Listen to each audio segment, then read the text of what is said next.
अ, ऐसा सही नहीं है। इससे पहले जो लूनर मिशंस गए हैं, उन्होंने तो इक्वेटर पे लैंडिंग की थी। भारत पहला ऐसा देश है जिसके इस लूनर लैंडर ने, जिसको हम चंद्रयान कह रहे हैं, विक्रम और प्रज्ञा, प्रज्ञा रोवर का नाम है, लैंडर का नाम है विक्रम, जिसने पहली सफल लैंडिंग की है साउथ पोल पे। चंद्रमा का जो साउथ पोल है, जो हमेशा, आपको पता होगा कि चंद्रमा का केवल एक साइड हम देख पाते हैं, एक ही चेहरा। दूसरा चेहरा, जो दूसरा साइड है, वो अंधेरे में रहता है। तो ये दूसरी साइड की ओर है जहाँ, और जो दक्षिणी ध्रुव है वहाँ वहाँ सैकड़ों सालों से, हजारों सालों से बर्फ जमी हुई है। ऐसा हम उम्मीद करते हैं, क्योंकि वहाँ सूरज की रोशनी नहीं पहुँच रही है। तो इसलिए उस जगह पे पानी की खोज एक बड़ा महत्वपूर्ण हमारा लक्ष्य है। और दूसरा जो है, उस वहाँ उस साइड में कौन से मिनरल्स हैं, हीलियम या ओजोन वगैरह जो गैसेस हैं, उनकी खोज हमारा लक्ष्य रहा है। तो इसलिए दक्षिणी ध्रुव पे, चंद्रमा के दक्षिणी ध्रुव पे उतरना सभी देशों के लिए एक चैलेंज था।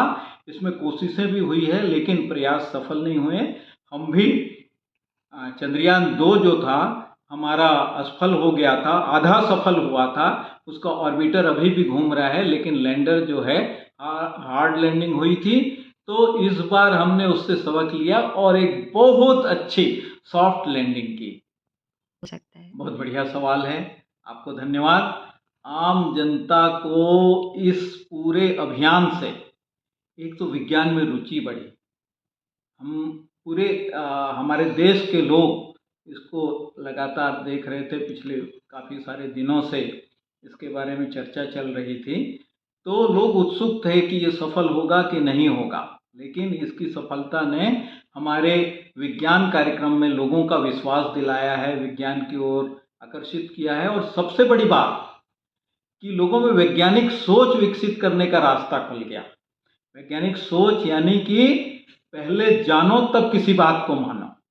तो ये बहुत बड़ी बात है। लोग अंधविश्वासों से निकलें और विज्ञान की तरफ कदम बढ़ाएं, वैज्ञानिक सोच अपनाएं, अपने हर काम को सोच विचार करके, परीक्षण करके, जान कर करें। तो हमारे देश का हर व्यक्ति वैज्ञानिक है। Thank you. ये भी बहुत अच्छा सवाल है। आखिर हम अपने पृथ्वी ग्रह के बाहर के अंतरिक्ष में क्यों जा रहे हैं? हम तो अपने आप को खोजने का प्रयास कर रहे हैं। पृथ्वी पर मानव, अभी तक की ज्ञात इतिहास में, मानव अकेली ऐसी जाति है जो बुद्धिमान, होमोसेपियंस कहलाती है जो। तो क्या और दूसरी जगहों पर भी ऐसा कुछ है, और एलियन या दूसरे ग्रहों पे लोग रहते हैं, या पृथ्वी पे जीवन कैसे आया? ये एक बुनियादी सवाल है। मैं कौन हूँ, बुल्ला की जाना मैं कौन? तो इसकी खोज में ये सारे अभियान हैं। ज्ञान जो है सतत चलने वाली प्रक्रिया है, और हम हर अभियान को इसलिए भेजते हैं, सीखने की ललक हमारे अंदर है। मनुष्य ने इतनी प्रगति इसीलिए की है कि वो सीखने के लिए लगातार लालायित है, खोज करता है, इतना हार्ड वर्क करता है। दिन भर रात भर जाग के इसरो के वैज्ञानिकों ने इस सफलता को अंजाम दिया है। और केवल इसरो ही नहीं, पूरी दुनिया भर की जो स्पेस एजेंसीज हैं, उन्होंने इसमें सपोर्ट किया है। तो हम जो है ये पूरी दुनिया की सफलता में मानता हूँ इसको। ये तो केवल लैंडिंग हुई है। अभी तो हमने अभी देखा कि जो हमारा लैंडर था, वो चांद के सतह पे पहुंचा है।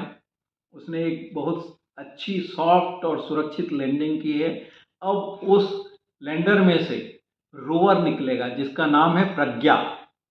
तो प्रज्ञा जो है अब 14 दिन तक, मतलब पृथ्वी के 14 दिन, चांद का केवल एक दिन, तो 14 दिन तक वो आसपास घूमेगा, वहाँ बहुत सारे परीक्षण करेगा, वहाँ कौन से मिनरल्स हैं, पानी की खोज करेगा, क्या थोड़ी बहुत वहाँ गैसेस हैं, और हैं तो कैसी है, क्या इतना ठंडा जो कहा जाता है कि बहुत ठंडा होने का, तो -230 डिग्री सेंटीग्रेड के आसपास टेम्परेचर होने की संभावना है। तो उन सारी चीज़ों का जानकारी लेगा, ड्रिल करेगा और उसके बाद जो है ऑर्बिटर को मैसेज भेजेगा। ऑर्बिटर जो है हमको यहाँ इसरो के जो टेलीमेट्री सेंटर्स है बेंगलोर का और पूरी दुनिया भर के टेलीमेट्री सेंटर्स इसको देख रहे हैं, उनसे हम इस ज्ञान को एनालाइज करेंगे, डेटा को, और जानकारी लेंगे।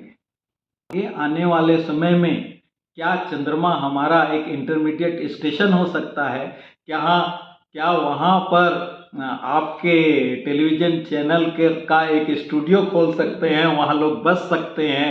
क्या हो सकता है? इन सारी संभावनाओं पे उनके रास्ते खुल गए। इसके बाद जो है अगली बार जब आप मुझसे इंटरव्यू लेंगी तो हो सकता है कि आप मुझे बताने आए कि मैं चाँद पे जाने वाली हूँ।